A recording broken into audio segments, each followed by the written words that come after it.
TV Vlog, shout out. Subscribe natin. Ayan, salamat po Kuya Bal Santos Patuloy.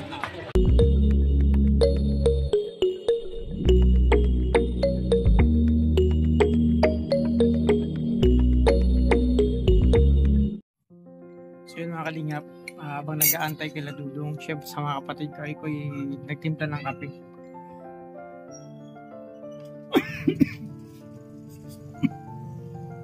May nakalala sa akin. So yun mga kalingap, napakahirap pala no mag-isa. Pag mag-isa ka lang, parang pasan mong mundo kasi diba, may nakaalala sa akin. Mga kalingap, mahirap talaga mag-isa no pag ganitong sitwasyon na parang tipong wala kang masandalan, no? Wala kang makapitan, wala kang makausap, kaya may gusto ka mong sabihin, wala mag-isa ka lang so gusto mo man maglabas ng sama ng loob, wala kang makausap, wala kang pagsabihan. Mahirap pala talaga pag mag-isa. Talagang yung tipong mararamdaman mo na alone ka kasi nag-iisa ka lang, di ba? Ang hirap mga kalingap. Kasi yun nga, grabe, hindi ko mawari at hindi ko maisip na sa mga tao pala nag-iisa, talagang napakahirap. Kasi ngayon nararamdaman ko yung parang ako lang, diba? Hindi naman sa nagdadrama ako kasi yun nga, nakakalungkot, no? Siyempre ganun talaga siguro ang buhay kasi kailangan minsan darating sa buhay natin na kailangan natin mapag-isa. Kapag tayo siyempre may iniisip o nagpaplano, no? Hindi naman sa lahat ng bagay pag mag-isa tayo ay may problema tayo. Minsan gusto lang natin mapag-isa kasi para gusto lang natin na maramdaman kung ano bang pakiramdam sa sarili natin na nag-iisa, no? Kaya ito, mga kalingap, nag-aantay ako. Ini-enjoy ko lang ang moment, mga kalingap. Alam niyo mga kalingap na kanina habang nag-aantay ako dito, mag-isa lang ako, ilang oras na ako dito. So, nagmumuni-muni ako. Sabi ko, ganito ba talaga or ganito pala ang pakiramdam ng isang taong nag-iisa, no? Parang minsan may mga nakausap ako na tao na nag-iisa na lang sa buhay. Ganito pala yung pakiramdam na parang minsan kakausapin mo na yung sarili mo kasi gusto mong may kausap di ba? Minsan titingin ka lang sa salamin, kakausapin mo sarili mo, kamusta ka? Minsan mapatawa ka, minsan malulungkot ka. Depende sa sinabi mo, binigkas mong salita. Kung ikaw itatawa o ngingiti o magiging malungkot, di ba? So, yun pala yun. Kaya, sa mga nag-iisa, ganito pala, no? Iba-iba pala yung pumapasok sa isip mo pag nag-iisa ka, no? Kung ano yung pumasok sa isip mo, minsan gusto mo maging superhero, di ba? Minsan gusto mo maging artista, minsan gusto mo simple lang, minsan gusto mo ganito, di ba? Iba-iba. Kanina iba-iba pumasok sa isip ko. Sa totoo lang, gusto ko nang lumipat, no? Gusto ko na sanang pumasok sa isip kanina, gusto ko nang maging Darna. Diba? Kasi gusto kong lumipat. O kaya gusto ko maging si Superman. O kaso may Superman na. Gusto ko maging si Batman, di ba? Kaso mahirap pala. Sa isip mo lang yun. Kasi bilang isang taong nag-iisa, mapapaisip ka na, ano bang pwede kong gawin? No? Saan ba ako pupunta? Sino bang pwede kong kausapin? No? Kasi mahirap naman kausapin yung sarili mo sa salamin. O kaya magmumukha sa isang tabi, tapos kakausapin mo sarili mo. Di ba ang hirap? Ang hirap talaga mga kalingap ng taong nag-iisa. Ngayon ko lang nalaman na grabe. Talaga. Iba, no? Kaya sa mga nakilala ko, nakausap ko sa nag-iisa na lang sa buhay. O kaya talagang nag-iisa sila. No? Kaya ang title nito, nag-iisa na lang. Ay, grabe. Mahirap pala, no? Ang sitwasyon. Kapag meron kang inaantay na hindi mo alam kung anong oras darating, no? Kailan darating, no? Basta parang sabi mo lang may darating. pero hindi mo alam kung kailan at anong oras. Kaya mapapaisip ka, paano mo malilibag yung sarili mo kapag ikaw yung nag-iisa. Kaya kung kanina nagtimpla lang ng kape, nagbumuni-muni ako mga kalingap. Sabi ko naman pwede kong gawin. Di ba? Di ba? Habang namamahinga ka. So, para hindi ka maboring, eto, kinakausap ko ang sarili ko. Sa salamin. Di ba? Yun talaga siguro ang pakiramdam ng isang taong nag-iisa. Parang, minsan, mararamdaman mo na parang, minsan, kawalan. Di ba? Masaya kawalan kasi, mawalan ka ng pag-asa kasi nag-iisa ka lang. Paano ko ba haharapin to kasi nag-iisa ko? Kasi may mga taong hindi sanay mag-isa, no? Hindi sanay na harapin nilang mag-isa yung mga bagay na kung ano man ang meron sila sa buhay na parang gusto ko tahakin to na may kasama ako, di ba? Swerte na lang ang taong sanay mag-isa simulat sa pool, parang natuto silang tumayo sa sarili nilang paa. Kasi kayang-kaya nila yun na kaya ko to kahit mag-isa ko. Ano man pagsubok sa buhay o ano man ang plano, ano man ang goal niya, ano man pinagdaraanan niya. Kasi sanay siya simula na mag-isa.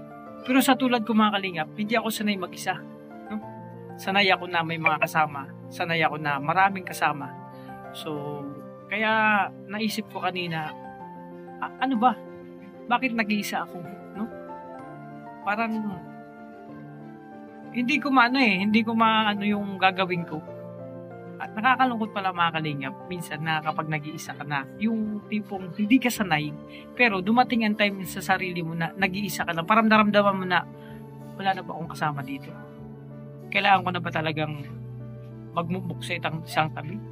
Ano ba ang gagawin ko? Diba? Kasi, mahirap mga kalingap, yung hindi ka nasanay na nag-iisa ka, tapos dumating ang time na, eto, ako na lang to, no? Ako lang ngayon. Paano ko to gagawin? Hindi ko kaya to eh. Sanay ako na may kasama. Di ba? Kaya mga kalingap, dinadaan ko na lang sa kwento. Na malibang. No? Nakakalungkot. Kasi, di ba? Yun pala ang pakiramdam ng isang taong wala kang makasama, wala kang kausap, you're alone, di ba? Ganun pala mga kalingap. Kaya dinaan ko na lang sa kape. Pero buti na lang mga kalingap, may kasama ko. Ang Rochelle, di ba? Kahit nag-iisa ako dito, alam ko na nandyan sila, di ba? Sama ko sila dito sa puso ko, di ba? Yung masaya doon mga kalingap. Kaya kanina nakaramdam mo ng kalungkutan kasi nakaramdam ako na nag-iisa na lang ako. Pero hindi pala. Kasi habang nagkakape ako, pinagmasdan ko yung dalawa. Kinikilig ako. At mga kalingap, biglaan kanina, habang nagmumukha ako dito, napangiti na lang ako kasi may tumawag sa akin, sabi sa akin, ay Kuya Pogi, ay diba, alam mo kung sino tumawag? Dumaan sila Rachel. Nandun, papunta sila sa Kubo, so hindi pa naman ako makasud kasi yun nga, may inaantay ako. So, ganun pala mga kalingap. Gawin na lang kapag kayo nalulungkot at parang pakiramdam mo nag-iisa kayo, ang gawin nyo mga kalingap, manood kayo ng Rochelle. Siguradong yung kalungkutan nyo, yung pakiramdam nyo nag-iisa kayo, mawawala yan. Mapapawi yan dahil sa Rochelle. Panoorin nyo yung mga vlog nila kasi grabe. Ito nga, hindi pa ako ng video, di ba? Ng mga vlog nila. No? Ng mga kasama nila, no? Hindi pa nga ako nakapanood. Kasama ko lang yung munting tasang to. Habang ako'y nagkakape. Pero iba na yung pakiramdam ko. Parang nagkakaroon ako ng pakiramdam ko, lumalakas ako. Nagkakaroon ako ng kalakasan, no? Parang exciting. Parang sabi ko, wow, hindi pala ako nag-iisa. Kasama ko palang Rochelle, no? Kaya yung naramdaman ko kaninang kalungkutan, napawi agad dahil sa Rochelle. Ito, sama ko sila, 'di ba? Yung ngiti, 'di ba? Oh, 'di ba? Ay, grabe mga kalingap. Pagpasensyahan niyo na kasi wala akong magawang vlog. Sabi ko, 'di ba pwede kong gawin? Ha? Habang nag-aantay sa mga kapatid ko sa Raw Boys, kila Dudong, ano bang pwede kong gawin? No, kasi yun nga. Yung mga manok ko kanina, nalungkot ako mga kalingap kasi yun nga, di ba?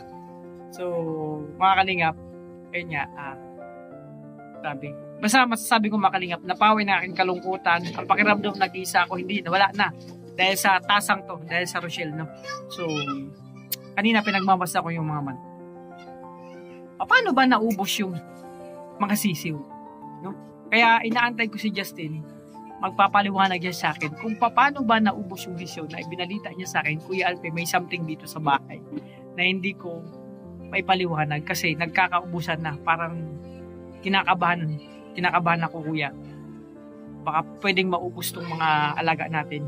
So habi ko, meron? Basta kuya, hindi ko mapailiwanag. Kinakabahan daw si Justin.